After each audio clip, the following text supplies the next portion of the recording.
बढ़ेंगे और 30-35 सेकंड के आसपास का समय रह गया। एक बार जरा नजर डालते हैं। थोड़ी सी सुस्त शुरुआत होने के संकेत है। 11 अंक नीचे है इस वक्त निफ्टी, और सेंसेक्स की बात करें तो 14-15 अंकों की मामूली सी कमजोरी के साथ वहां पर शुरुआत होगी। निफ्टी बैंक वहां से भी कोई खास संकेत नहीं है, एक सपाट हम शुरुआत होते हुए देखेंगे निफ्टी की भी। लेकिन अगर आप एडवांस डिक्लाइन के रेशियो को देखेंगे तो शायद आपको थोड़ा सा टिल्टेड दिखेगा बुल्स के फेवर में। एक बार शुरुआत हो जाने देते हैं, उसके बाद उसको भी हम परखेंगे। लेकिन निश्चित तौर पर आज ऑटो बिक्री के जो आंकड़े आए हैं उसके दम पर आपको आज लीड करते हुए दिखेंगे ऑटो स्टॉक्स। एमएनए में तकरीबन 3% की बढ़त पर शुरुआत होने जा रही है। लेकिन निफ्टी शुरुआत होने के बाद थोड़ी सी कमजोरी बढ़ी है। अब 70 अंक कमजोर है निफ्टी, 19,550 के आसपास के स्तर आपकी स्क्रीन पर। निफ्टी बैंक में गिरावट और बढ़ गई, 140 अंक नीचे है निफ्टी बैंक। 0.25% से थोड़ी सी ज्यादा की कमजोरी हम देख रहे हैं कि तीनों के तीनों जो फ्रंटलाइन इंडेक्स है वहां पर है। अब करीब आधे % के आसपास की हम कमजोरी देख रहे हैं। 19,550 के फिर से नीचे निफ्टी है। हमने पिछले हफ्ते 19,500 के नीचे के स्तर देखे हैं, लेकिन हम अभी देख रहे हैं कि 19,550 के आसपास निफ्टी।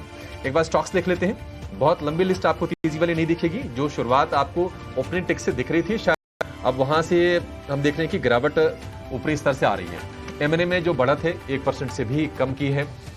एशियन पेंट्स थोड़ी सी तेजी है, 0.25% के आसपास की।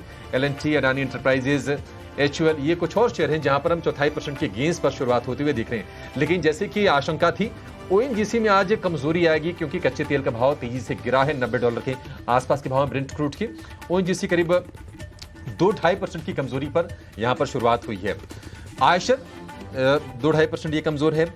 मेटल स्टॉक्स में थोड़ी सी हम कमजोरी देख रहे हैं, और रिलायंस, क्योंकि रिफाइनिंग का भी इनका बिजनेस होता है, थोड़ा सा उसका एक हिस्सा है, और 1% की कमजोरी पर रिलायंस के शेयर की शुरुआत हुई थी। अगर रिलायंस अगर 1% कमजोर है तो निश्चित तौर पर आपको इंपैक्ट दिखेगा पूरे इंडेक्स पर।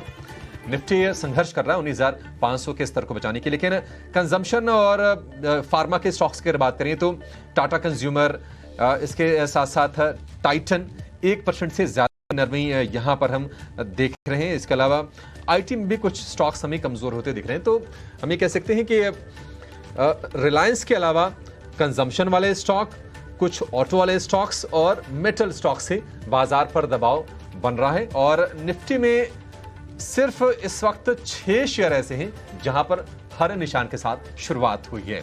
अगर हम वायदा बाजार कुछ अगर स्टॉक्स की बात करें तो एमजीएल, डिम्पी हाईलाइट कर रहे थे, वहां पर देख रहे हैं कि 4% के आसपास की तेजी है।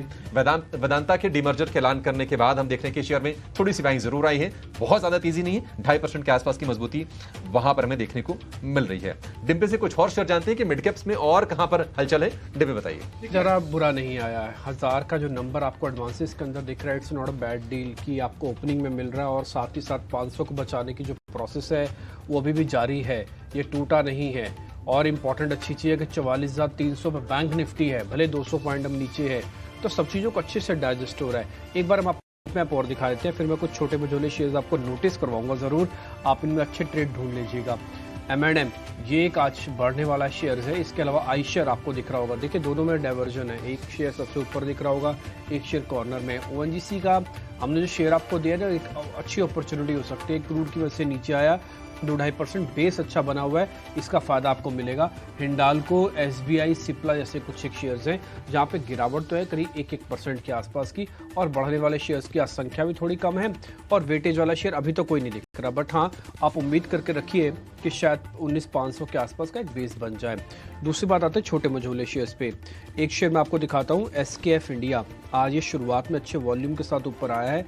एक बार इसको ध्यान रखिएगा, 3,500 शेयर किसी ने एक साथ मारे हैं और ये इस वॉल्यूम के साथ चल रहा है। इसके अलावा एमजीएल पे एक रिपोर्ट आई है। मैरिको डाबर पे भी ध्यान रखिएगा, ये शेयर भी अच्छे से आज वापस नोटिस हो रहे हैं।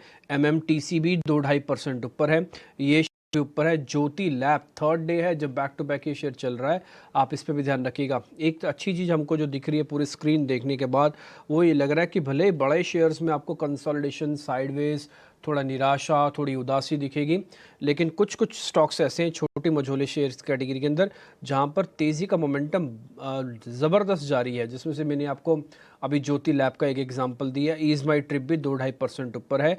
और इसके अलावा एक शेयर मैं आपको और नोटिस कराता हूँ, वो है सोनाटा सॉफ्टवेयर। इस शेयर पे भी ध्यान रखिएगा। तो ये आज का मार्केट का ओपनिंग का कुछ एक